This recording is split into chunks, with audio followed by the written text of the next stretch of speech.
Hello everyone, welcome back to my channel.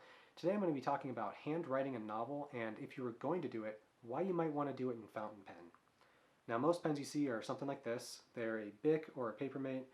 They use a gelled ink, and then as you put pressure down on the page, it heats it up and it comes out.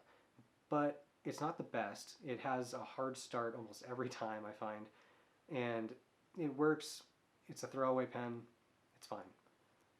But if you're writing for a long period of time, you might want a fountain pen because it works by capillary action, which means it uses these little ridges in the pen in the plastic feed behind this metal nib to draw the ink down onto the page. So you don't need to put a lot of hand pressure. And so if you're writing for a long period of time, that's awesome.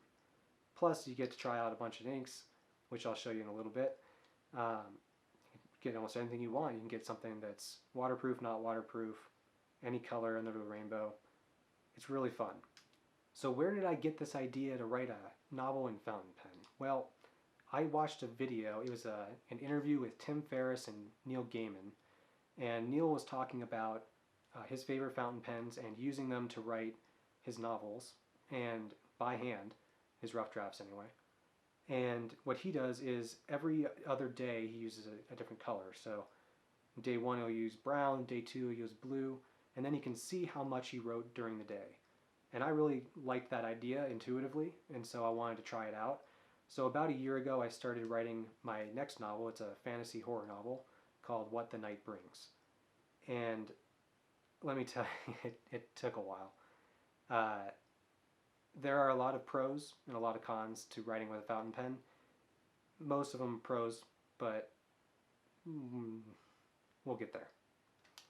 So when I got started, I got a Pilot Varsity, which is one of these. It's a throwaway pen made by Pilot.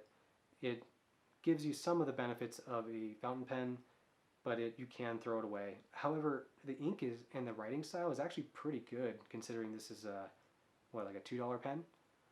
And so it bridged that gap for me. It allowed me to try it, see if I wanted to get into fountain pens, and then it led down a rabbit hole.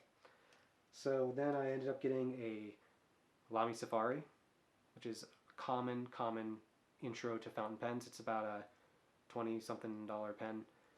And it allows you to use bottled ink. So you can use this little plunger and pull up whatever ink you want from the bottle. It's kind of fun. It gets you into it, but beware, it's dangerous. So then I got into TWSBI Eco, and I have a lot of pens. So does writing a novel in fountain pen take longer than writing it on a computer? Yes, technically, but it's not the whole story. You see, back in 2015, I wrote 4 novels in 1 year, but I didn't have a lot of other things going on. More recently, what I found happening was I would edit 30 pages on the computer before I even started writing for the day. And I just was nitpicking. I never really got anywhere. And it felt like I wasn't getting anywhere. So I got discouraged. I put it down. I picked it up. I put it down again. And 6 months go by and I have only 20 pages written.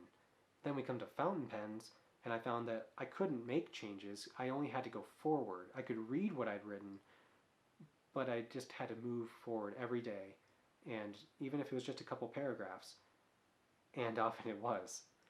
You see, when I wrote my novel in fountain pen, it took me a year, handwriting 1 book. And going from writing 4 books a year on the computer to 1 a year handwriting, I just don't know that it made that much of a difference in quality anyway. It made a big difference in how much I could produce, which, if anyone is looking at the book market today, you know you need to publish frequently. And so, what does it look like? Well, I have here, this is an Exceed notebook from Walmart. Not the best, but it was $8, not bad. It's got fairly good pages, actually. It's got a nice little coating on there, which is good for fountain pens. One of the things you need to know if you're going to use fountain pens is that not every paper is going to be for you. Paper that's thinner, cheaper quality, think of printer paper, it'll end up bleeding, and seeping out, and you won't be able to read clearly what you wrote. So most fountain pen papers end up having some coating on it that allows you to allows the ink to sit on top of the page and then dry slower over time, 30 seconds, a minute, whatever it is. But this is what it looks like. It's black on one side, blue on another, and I mean, it looks kind of cool, but I don't know. Was it worth it? It ended up being 123 pages at the end, which I should note, I have really tiny handwriting, and we'll see if you can get a good example of that here. Oh, just tiny writing.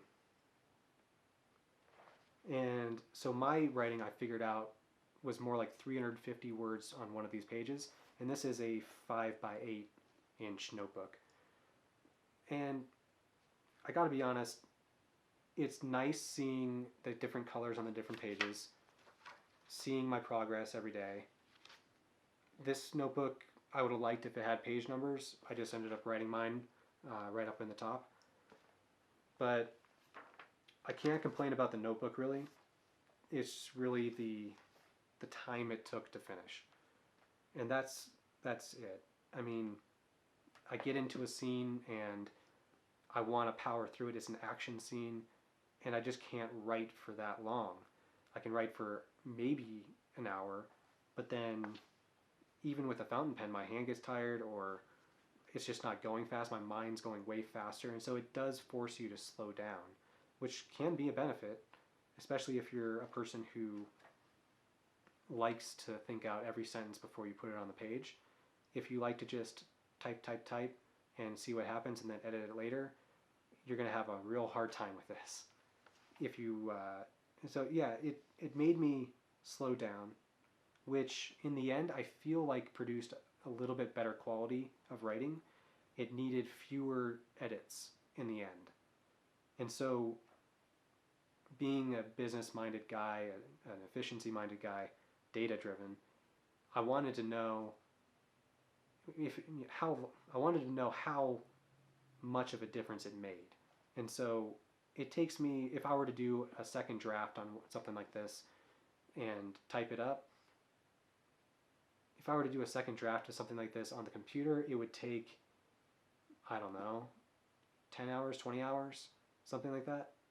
And I feel like draft 1 of this book was like draft 1 to maybe 2.5. But it wasn't enough time savings to make it worth it from a time perspective.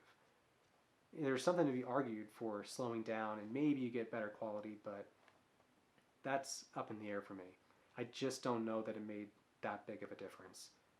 Now, What the Night Brings is the book that this is. This is a fantasy horror novel. I felt like most everything I've written before this was a science fiction story, and it makes sense to write science fiction on the computer. It's technology. It just makes sense. Writing something from a fantasy or horror perspective, it does make sense from a feels perspective to write something on the page. And I do feel like some of that came across in things that I would not have thought to write down, or type up rather, and it ended up in my written down text. Now I'm still editing this novel on the computer. I've typed it up, and that's another thing. Once you've written it, you need to be able to read your own handwriting and type it up. And the typing itself takes hours. And I didn't want to do it all the time. So if you're going to do it, I suggest you type it up after every day instead of waiting to the end like I did. Don't do that. So What the Night Brings is a story about two friends who just graduated college. Both of them have a little bit of a darkness in their past and a shared experience that the reader doesn't necessarily know from the start. And it unravels over the course of the story what happened before and how it relates to the future. And it does relate. And so it's a story about opioid addiction and suicide and hallucinations and dark fantasy, supernatural stuff. I don't want to get too far into it because there's no spoilers here, but I suggest it when it comes out. I will have a link in the description down below on where you can find that. It'll be on Amazon as soon as I have it ready, and yeah, we'll see what you think of it. Writing a novel in fountain pen, would I do it again? No, I don't think I would. I love efficiency, I love working at speed, and I don't think I could do it handwriting a novel every year and just doing one novel a year, because that's basically what would happen, one a year. And it's better than a lot of people can do, but it's just, it doesn't seem like I'm giving my best effort. And also I feel like if I just gave a computer written manuscript one or two more editing passes and a little bit deeper thought in the editing process, I think I can get to the exact same place I would be in after 3 or 4 drafts in one of these guys. However, I will say that there is one really good thing that came out of all this, and that is that I love fountain pens now, and I can't write with anything else unless I have to. And I actually started journaling about a year ago, and I'll talk about that in another video.